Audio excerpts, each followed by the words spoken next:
আগে তো জানতাম এটার নাম হলো মনে হইলে এত উষা এত কষ্ট হয় না লীলা। এখন আমরা আছি ইকো পার্ক।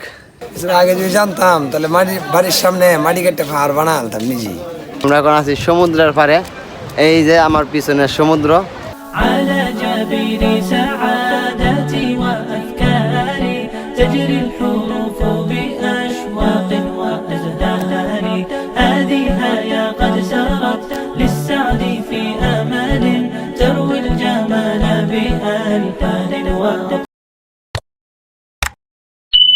আসসালামু আলাইকুম রহমতুল্লাহি ওয়া বারাকাতুহু। আমাদের আরো একটি নতুন ভ্রমণ ভিডিওতে আপনাদেরকে স্বাগতম। আর আজকে আমাদের ভিডিওতে থাকতেছে চন্দ্রনাথ পাহাড় ভ্রমণ, ইকো পার্ক, সহস্রধারা ঝর্ণা এবং বাঁশখালী সমুদ্র সৈকত। সো পুরো ভিডিওটা আপনারা ধৈর্য ধরে দেখতে থাকেন। আর প্রতিবারের মতো আমরা আবারও ট্রেনে করে ভ্রমণ করব।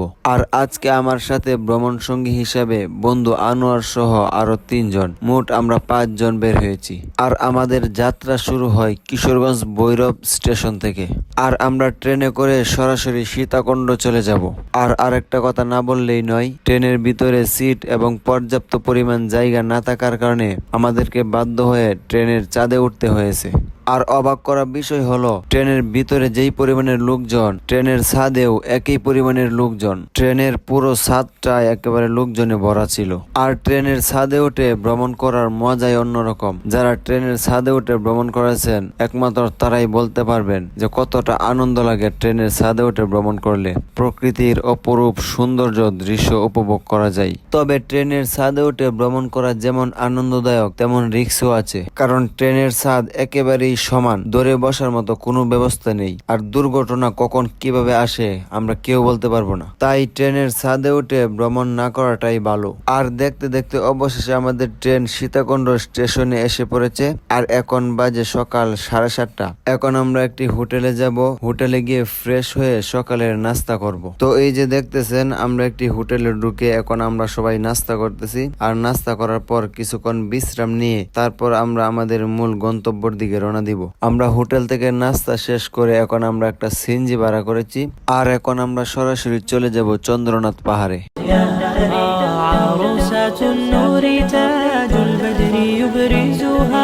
نجما يشع بأنوار وأنوار مبارك زوجها جاءت على।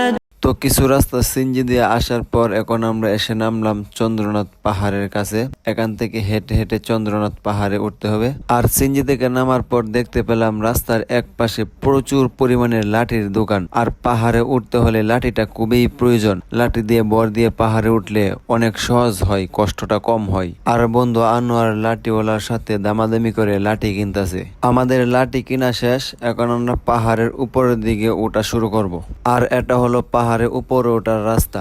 আর রাস্তার ভিউটা খুবই সুন্দর। সো আপনারা আমাদের সাথেই থাকেন আর পুরো ভিডিওটা দেখতে থাকেন।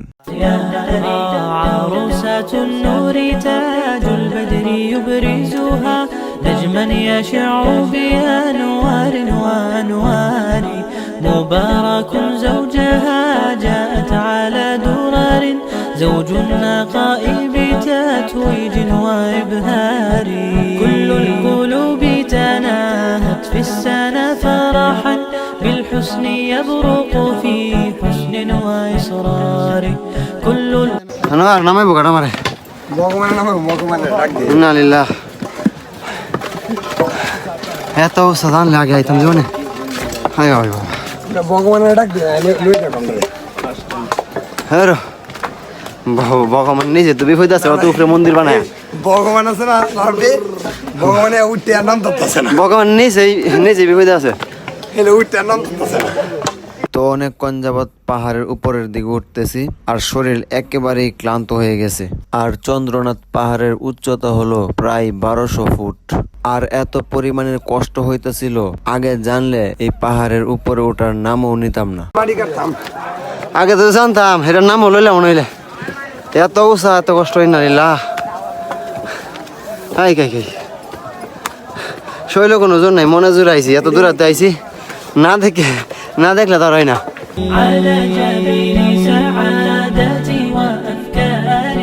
تجري الحروف بأشواق وتزدهر هذه حياة قد سارت للسعد في أمد تروي الجمال. তো এখন আমরা পাহাড়ের 3 ভাগের প্রায় 2 ভাগ উঠে গেছি, আর এখন আমরা এখানে বসে একটু বিশ্রাম করতেছি। কিছুক্ষণ বিশ্রাম করার পর তারপর আমরা বাকিটা উঠবো। আর আমরা যতই উপরে উঠতেছিলাম ততই বেশি কষ্ট হইতেছিল, কিন্তু কষ্টের ফাঁকে ফাঁকে অনেকটা ভালো লাগতেছিল, কারণ আমরা যতই উপরে উঠতেছি ততই সুন্দর সুন্দর দৃশ্য উপভোগ করতেছিলাম। أسماء ترسم ألحان الوفا كلما يبدو بديعا على خير وإيثار. তো প্রায় দীর্ঘ 2.5 ঘন্টার চেষ্টার পর অবশেষে আমরা এসে পাহাড়ের সর্বোচ্চ জায়গায় এসে পৌঁছাইলাম। আর পাহাড়ের উপরেই রয়েছে একটি মন্দির, আর এই মন্দিরের নাম হলো চন্দ্রনাথ মন্দির। আর এই মন্দিরের নামের কারণে এই পাহাড়টিকে চন্দ্রনাথ পাহাড় বলে ডাকা হয়। কেমন লাগে চন্দ্রনাথ পাহাড় উঠতে? আমি জানতাম মাটি কেটে বাসা বাড়ির সামনে পাহাড় বানাইতাম। এরপরে ভাই এত উঁচা। জোরে কও কথা আমার পাইরো না। আগে যদি জানতাম তাহলে বাড়ির সামনে মাটি কেটে পাহাড় বানাইতাম নিজেই। এরপরে এত উঁচার মধ্যে উঠতাম না। এখন আমরা প্রায় 1200 ফুট উপরে আছি, আর 1200 ফুট উপর থেকে নিচের দৃশ্য এত সুন্দর একটা ভিউ। এত কষ্ট করে ওঠার পরেও এত সুন্দর ভিউ দেখে মনটা একেবারেই শান্ত হয়ে গেছে।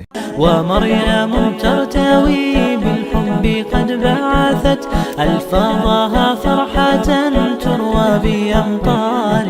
كذاك شيماء تسقي الروح بهجتها وتنتقي حبها من غير اختار.